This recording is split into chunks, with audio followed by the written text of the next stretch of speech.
පොඩි කාලේ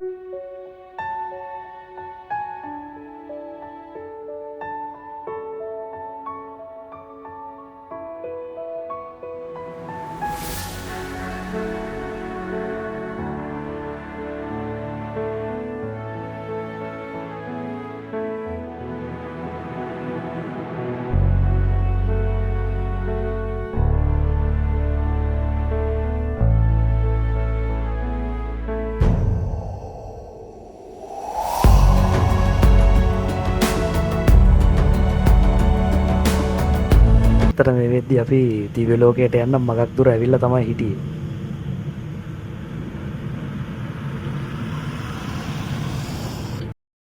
ගණන් වස්තු ලැබී ඉස්සර පින පෑදිලා ගණන් වස්තු ලැබී ඉස්සර පින පෑදිලා මේ ගමන අපේ කුතුහලයේ ගොඩක් ඇවිස්සුවා. සීතල පරිසරය මීදුම එක්කලා අපිට හිතුනේ දිව්‍ය ලෝකය ටික දුරකින් අපිට හම්බෙයි කියලා.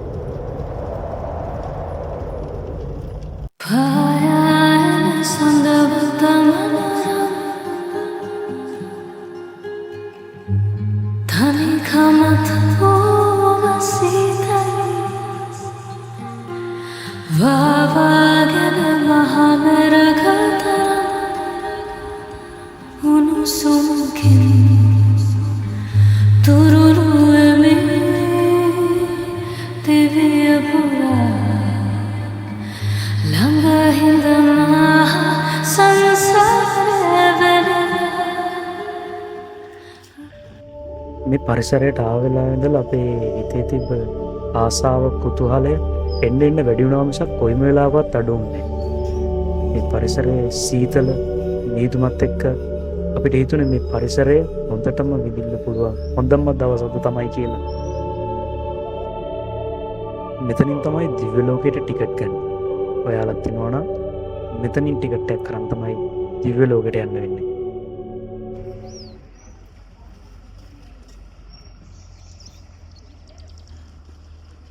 කොහෙට ගියත් කාලා බීලා ඉන්න ඕන කියනවනේ. ඒකටත් එක්ක අපි ට්‍රේල් එක පටන් ගන්න කලින් හොඳ බීම එකක් බිව්වා.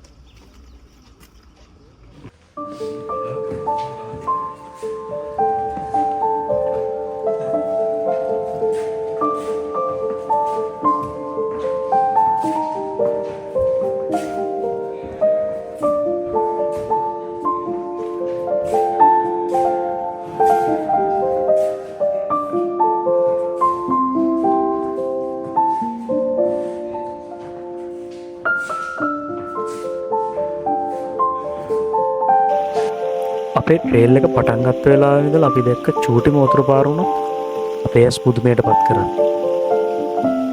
අපි ට්‍රේල් එක පටන් ගත්තා. පිට කිව්වේ කිලෝමීටර් 9ක් තියෙනවා කියලා. ඒ වුණාට මට නම් හිතෙන්නේ මේක කිලෝමීටර් 9ට වැඩි. හරි විස්තරයක් ඔයලම යටින් දාලා තියන්න.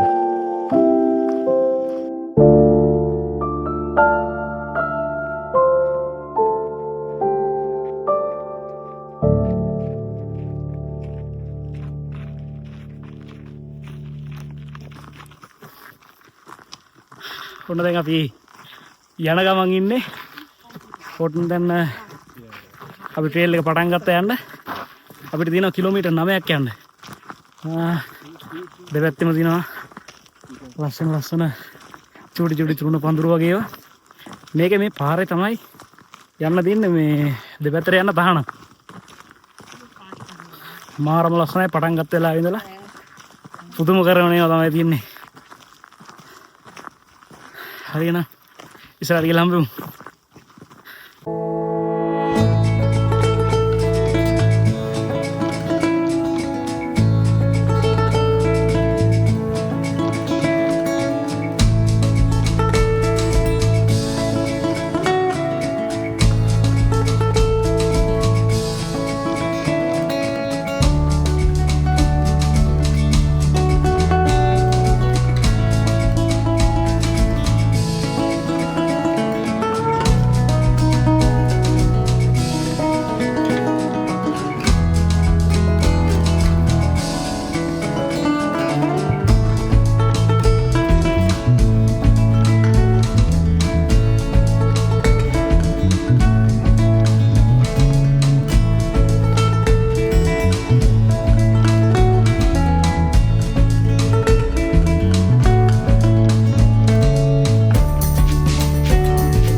සීතල වනාන්තරේ. මේක මේ අවුරුදු මිලියන ගානකට කලින් මේ ඇන්ටාර්ක්ටිකාවේ කොටසක් කියලා කියනවා. මේ අවට කියන්නේ මේ ශ්‍රී ලංකාව ඇන්ටාර්ක්ටිකාවේ කොටසක් වෙලා අවුරුදු මිලියන ගානකට කලින් ඒ බූතැටි චලනය වෙලා ආසියාවේ වදින්න තු නතර වුණා කියලා කියනවා මේ දැන් තියෙන තැන. එතකොට අර තියෙන දේශගුණය තමයි කියලා කියනවා මෙතන මේ තියෙන. අපි අර කෞතුකාගාරී තමයි ඒක දැක්කේ ඒ විස්තරේ. කොහොම වුණත් දැන් අපි ගොඩක් දුර ආවුණත් දාඩිය නෑ. මොකද මේ මාර සීතලයි. නිකන් AC එකක ඇවිදිනවා වගේ. අනිවාර්යෙන් එන්න.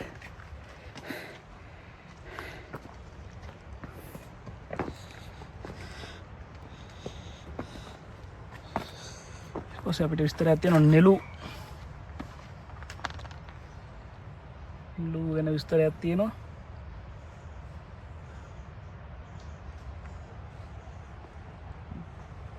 නෙළු ගැන විස්තරයක් තියෙද්දි මෙන්න නෙළු මල්.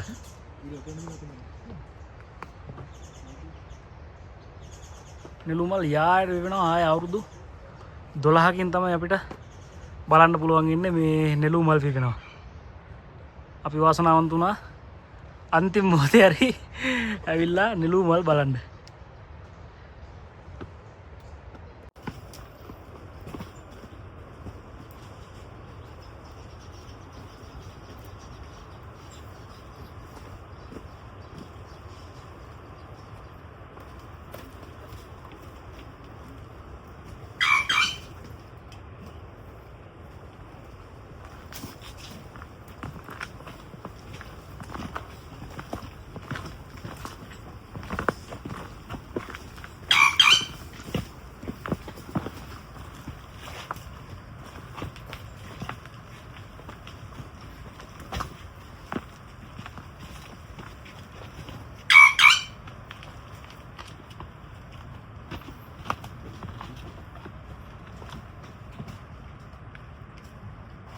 ඔයාලා වීඩියෝ එකේ ගස් අස්සෙන් දැක්කේ වලි කුකුලෙක්.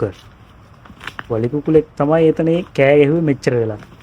අපි කැප්චර් කරගන්න try එකක් දුන්නා. අපි පහලට ගිහිල්ලා එයාව කැප්චර් කරගන්න හදද්දිම එයා පඳුරු වශයෙන් රිංග යනවා. ඉතින් පුළුවන් විදියට චූටි තැනක කැප්චර් වුණා. කොහොම වුණත් මේ ඉන්නේ ලංකාවේ ජාතික පක්ෂියා.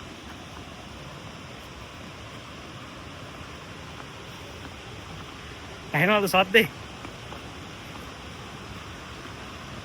මේක මං කාලයක් බලන් ආසාවෙන් හිටපු ලස්සනම දියැලක්. මම සෑහෙන කාලෙ හීන මැවුවා මෙතනට එන්න. කොහොම හරි තව ටිකකින් ඒ හීන හැබෑවෙන්නයි යන්නේ. මම අවුරුදු ගාණක් හීන මැවුවා මෙතනට එන්න. සද්දේ ඇහෙන්නේ නැති වලට.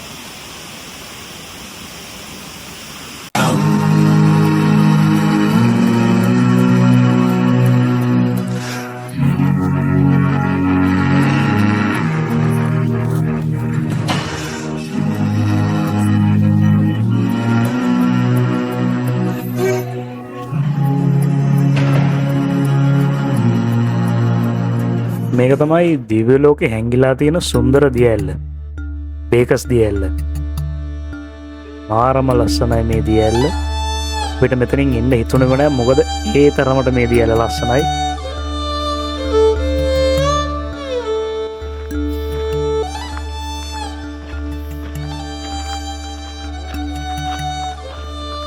මෙන්න තියෙනවා උපදේශක්. මම් පෙතේදී කොටියෙක් හමුවුණොත්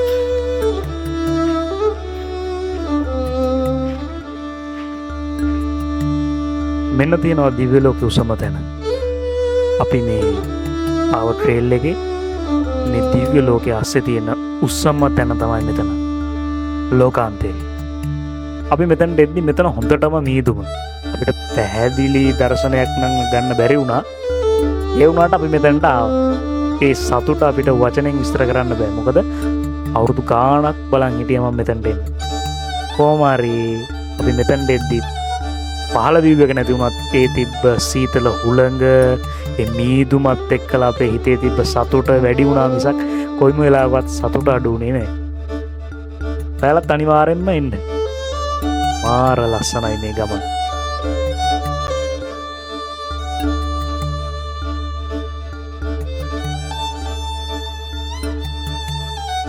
අපි එතනින් එන්න ඇති පොඩි පැත්තක් ලිය වුණා. ඒ ගත්ත ෂොට් එක තමයි මේක. බලන්නකෝ. එතනට පේනේ view එක. පොඩකින් මේ ගහ දැක්කද? මේ ගහේ තව ගස් හැදලා තියෙනවා. ඉරේලියට සටන් වදිනවා. ඒ කියන්නේ ඉරේලිය ලබා ගන්න තවත් ශාකයක් පිට ශාකයක් වර්ධනය වෙනවා. මේක හෝටන් තැන්නේ බහුලව දකින්නට හම්බ වෙනවා අපිට හැම තැනම වගේ. ඒ ඇසෙන් බලන්නකො නෙළුම් මල් වල ලස්සන.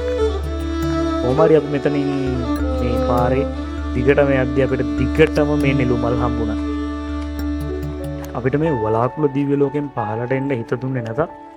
අපි පහළට යන්න තීරණය කරා. ඒ වෙන කොහෙටවත් නෙමෙයි. හෝටන් තැන්න ඔහිය මාර්ගයට. ඒ මාර්ගය මාර ලස්සනයි. ඔයාලා ජීවිතේ එකපාරක් හරි ගිහිල්ලා තියෙනව නම් දන්නවා කොච්චර ලස්සනද කියලා.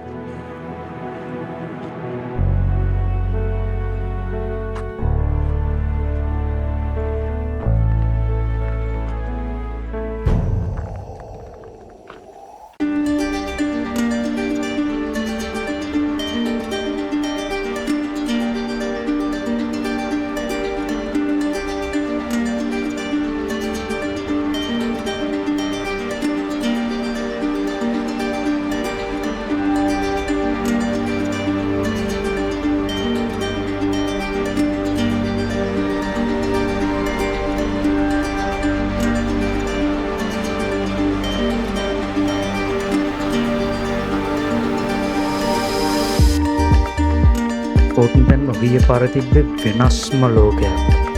මං ජීවිතයට දැකලා නැහැ මේ වගේ ලස්සනක්. අමුතුම පරිසරයක්. අමුතු ගුප්තකමක් එක්කලා මොකද්ද වෙනසක්. මාර ලස්සනයි.